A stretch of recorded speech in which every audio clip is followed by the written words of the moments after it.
Hello students, जैसा कि अभी तक आप लोगों को डायरेक्ट से इनडायरेक्ट के बहुत सारे रूल्स और बहुत सारे बेसिक कॉन्सेप्ट के साथ मैंने बताने का प्रयास किया।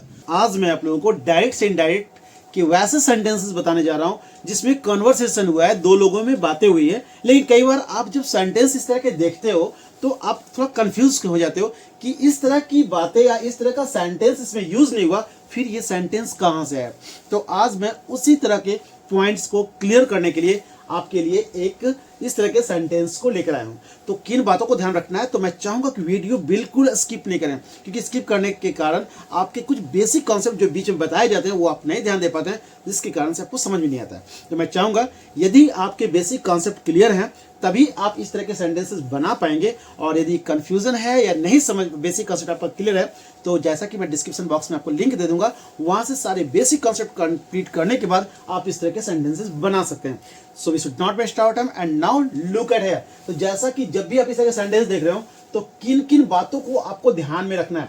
कई बार ऐसा होता है कि आप जो यस वाले वर्ड को देखते हो या नो वाले वर्ड को देखते हो तो वैसे कंडीशन में आप थोड़ा कंफ्यूज होते हो। लेकिन ध्यान देंगे, ये यस का मतलब यहां पर सेंस दे रहा कि ये पॉजिटिवली जवाब दे रहा, यानी उसके पूरे उस जवाब को आपको लिखना है। नो यदि लिखा हुआ है तो नो का दैट मीन्स कि एक सिंपल वर्ड एक यूज किया गया, लेकिन उसका जो कंप्लीट जो जवाब है उसे आपको कन्वर्ट करते हुए दिखाना है। तो किन किन बातों को ध्यान रखेंगे, ध्यान से देखेंगे आप।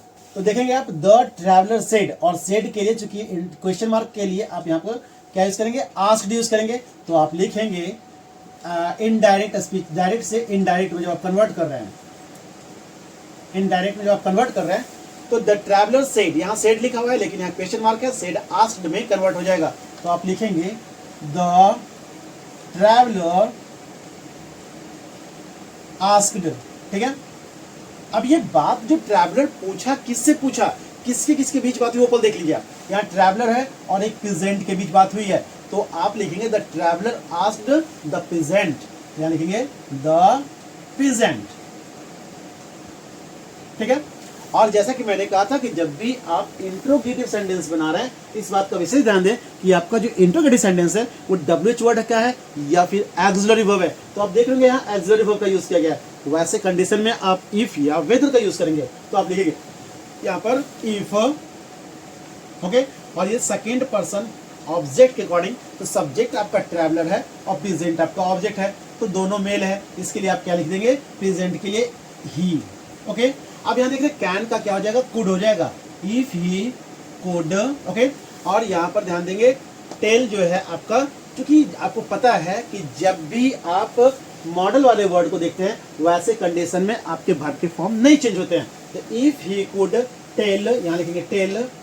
ठीक है, और मी जो है फर्स्ट पर्सन का ऑब्जेक्टिव केस है, तो फर्स्ट पर्सन में आपका ट्रैवलर है, तो ट्रैवलर के लिए यूज करेंगे यहाँ हिम। ठीक है, him the way to the nearest inn, लिखेंगे यहाँ पर the way to the nearest inn. ठीक है, अब आपका ये एक पार्ट कंप्लीट हो गया। अब ध्यान देंगे जो कंफ्यूजन यहां से आपको होता है, यस सेड द पीजेंट, यानी पीजेंट ने कहा हाँ मैं बता सकता हूं। देखिए यहाँ पर मैं बता सकता हूं, मैं बता सकता हूं, कौन बोला, पीजेंट, यानी वह बता सकता है। ध्यान देखेंगे कैसे बनाएंगे, तो द पीजेंट रिप्लाइड। ठीक है ना, पीजेंट ने रिप्लाई किया, लिखेंगे आप द पीजेंट रिप्लाइड, रिप्लाइड। ठीक है, द पीजेंट रिप्लाइड, उसने क्या जवाब दिया, यस, यानी रिप्लाइड दैट, क्योंकि दो सेंटेंस को जोड़ रहे हैं इसको और इसको, तो दैट ही कुड। ठीक है, और उसके बाद तुरंत क्वेश्चन कर दिया उसे, एंड आस्क्ड, फिर लिखेंगे आप एंड आस्क्ड। ठीक है, देख रहे होंगे आप यहाँ पे, do you want one in which you can spend the night, यानी अब रिप्रेजेंट जो है उससे पूछा, पहले तो जवाब दिया कि हाँ मैं बता सकता हूं, उसके लिए हमने लिखा यहाँ पर कि the present replied that he could, यानी वो जब बता सकता था उसको, एंड आस्क्ड, और पूछा भी कि डू यू, यानी अब यहाँ पर आप डू के लिए, चूंकि आपको बताया गया था कि जब भी आप एक्सिलरी वर्ब से रिलेटेड इंट्रोगेटिव सेंटेंस बना रहे तो इफ या वेदर का यूज करेंगे। तो इफ यहाँ मैंने यूज किया, एक वेदर से आपको दिखा रहा हूं, तो लिख देंगे यहाँ वेदर। ठीक है, वेदर इंट्रोगेटिव सेंटेंस में वेदर, इंक्वायर्ड, इफ वगैरह आप यूज कर सकते हैं। वेदर, अब यहाँ ध्यान देंगे सेकंड पर्सन। अब सेकंड पर्सन कौन है, ध्यान दीजिए। प्रेजेंट जब ये बात पूछ रहा है तो प्रेजेंट सब्जेक्ट हो गया और यहाँ पर आपका ट्रैवलर जो है ऑब्जेक्ट हो गया। तो सेकंड पर्सन ऑब्जेक्ट अकॉर्डिंग, तो ऑब्जेक्ट के लिए चूंकि अभी आप सेंटेंस में फर्स्ट टाइम यूज करें यहाँ पर, तो यहाँ पर ध्यान देंगे आपको भी ट्रैवलर को ही यूज कर ले, ठीक है। यू यानी ट्रैवलर के लिए, एंड वेदर द ट्रैवलर, ठीक है, वांट, ध्यान देंगे यहाँ डू प्रेजेंट को शो कर रहा है, चूंकि पास्ट में बातें हुई है इसलिए वांट का वांटेड हो जाएगा। Whether the traveller wanted one in which,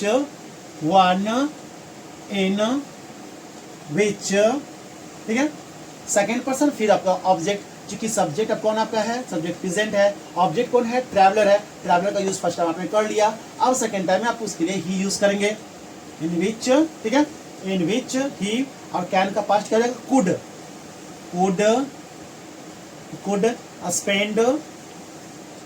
spend the night, ठीक है।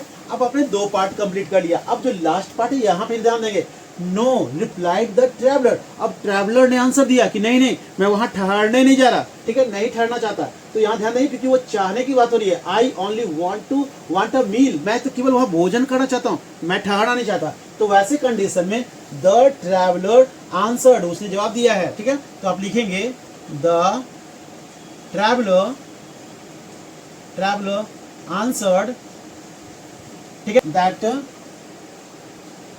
ठीक है, दैट, क्योंकि वो बोल रहा है कि नहीं नहीं मैं वहां ठहरना नहीं चाहता, that he did not wish कर रहा, अपनी इच्छा बता रहा उसको, did not wish to stay there, ठीक है, did to stay there,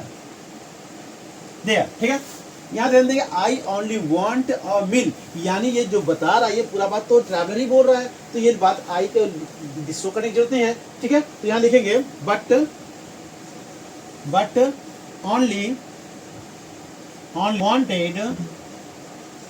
only wanted a meal, but only wanted a meal. तो आपने देखा कि यदि आपके बेसिक कॉन्सेप्ट क्लियर हैं, अदरवाइज मैं चाहूंगा कि पहले आप प्रैक्टिस करें, जो कि डिस्क्रिप्शन बॉक्स में आपको बेसिक कॉन्सेप्ट के रूल दिए गए हैं, आप वहां से हेल्प ले लें और इस तरह के सेंटेंस में उन सारे बेसिक कॉन्सेप्ट का क्या यूज है आप ध्यान से देखें। और उम्मीद करता हूं कि आप भी इस तरह के सेंटेंसेस को बनाने का, यानी डायरेक्ट से इनडायरेक्ट में कन्वर्ट करने की आप प्रैक्टिस करेंगे और बेहतर करने का प्रयास करेंगे। ओके स्टूडेंट्स, फिर भी यदि कहीं कंफ्यूजन रहा तो कमेंट बॉक्स में अपने प्रॉब्लम अवश्य शेयर करें। Okay students, thank you.